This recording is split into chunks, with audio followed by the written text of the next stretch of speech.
পুজো আসা মানেই এক অসীম আনন্দ, উদ্দীপনা, উত্তেজনা, টান টান একটা আনন্দময় পরিবেশ।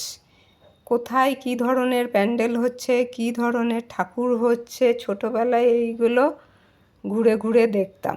বাড়ির কাছাকাছি যে কটা ঠাকুর হতো তার প্যান্ডেল কেমন হচ্ছে, কেমন লাইটিং হচ্ছে, সব ঘুরে ঘুরে দেখার অভ্যাস ছিল। তো এখন তো গোটা শহর দেখি আলোয় আলোকিত হয়ে যায়। তো এগুলো গত বছরের পুজোর, কিন্তু পোস্ট করা হয়নি।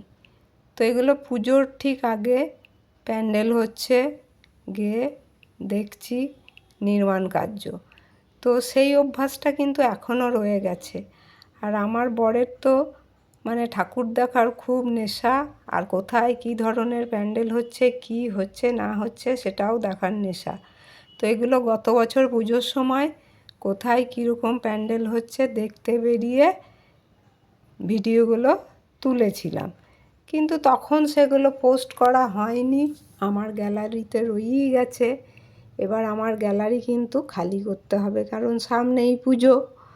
তো যদি এইগুলো এখন থেকে যায়, আমার তো গ্যালারিতে আর জায়গা নেই। তাই এগুলোকে এবার ডিলিট করতে গিয়ে দেখছি এগুলো রয়ে গেছে। তো তোমাদের কাছে এগুলো পোস্ট করে দিচ্ছি, কেমন লাগছে জানিও। এই যে জলে পদ্ম ফুলের পাতা কেমন লাগছে। তো এই প্যান্ডেলটাতেও এসছিলাম দেখতে, শাঁখারি পুকুরের প্যান্ডেল এটা গত বছরের। তো ভিডিওটা রয়ে গেছে দেখছি।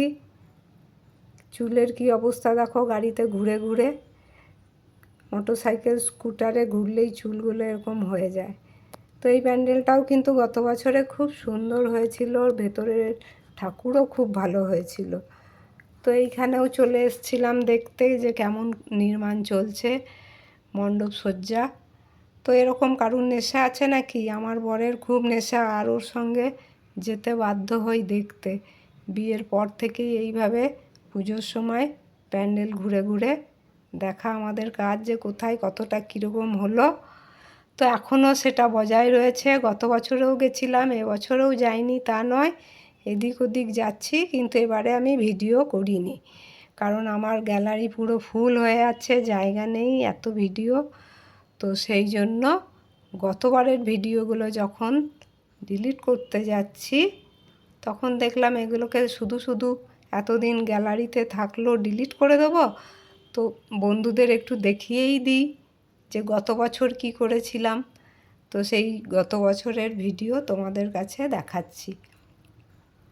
তো আমার তো পুজো আসা মানে মনে ভীষণ আনন্দ হয়। বছরে একবারই আমাদের পুজো, এই দুর্গা পুজো, যেটা সবাই মেতে ওঠে, তাই না? পুজো আসছে, পুজো আসছে, এই আনন্দটাই কিন্তু বন্ধুরা খুব ভালো লাগে। পুজো তো আসে 4 দিন 5 দিন, এখন একটু বেড়েছে লোকে, এখন দ্বাদশী, ত্রয়োদশী, চতুর্দশী থেকেও ঠাকুর দেখছে, প্যান্ডেলগুলোও খুলে যাচ্ছে। কিন্তু আমাদের সময় তো তা ছিল না, আমাদের সেই ষষ্ঠীর দিনে কলা বউ পুজো দিয়ে শুরু হতো। তো এখন পরিবেশ পাল্টেছে, ব্যবস্থাপনাও পাল্টেছে। এত খরচ খরচা করে সুন্দর করে সব প্যান্ডেল করে যাতে সব লোকে ঠিকভাবে দেখতে পায়। এখন লোক সংখ্যাও বেড়েছে, তাই একটু আগে ভাগেই ঠাকুর এখন উদ্বোধন হয়ে যায়, দর্শকদের জন্য খুলে যায়। এই ট্রেন্ডিংটা দেখে আসছি গত কয়েক বছর ধরেই। তো খারাপ না, যাতে সব মানুষ আগে ভাগে দেখে নিতে পারে, ভিড়ে তো সবাই যেতে পারে না, তো তাদের জন্য এই ব্যবস্থাগুলো হয়েছে। আর এত খরচ খরচা করে যখন পুজোর আয়োজন করা হয়, এত ব্যবস্থাপনা, একটু যদি আগে থেকে লোকে দেখে তাতে কোনো আপত্তিরও কিছু নেই। দেখুক, সবাই আনন্দ করুক, মজা করুক।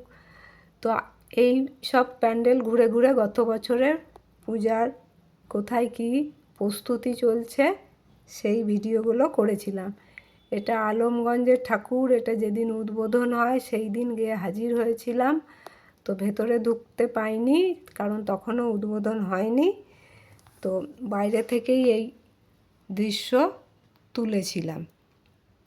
তো বন্ধুরা, আমার গত বছরে পুজোর আগে যে সব বিভিন্ন প্যান্ডেল ঘুরলাম সেইটাই তুলে দেখালাম কেমন লাগলো।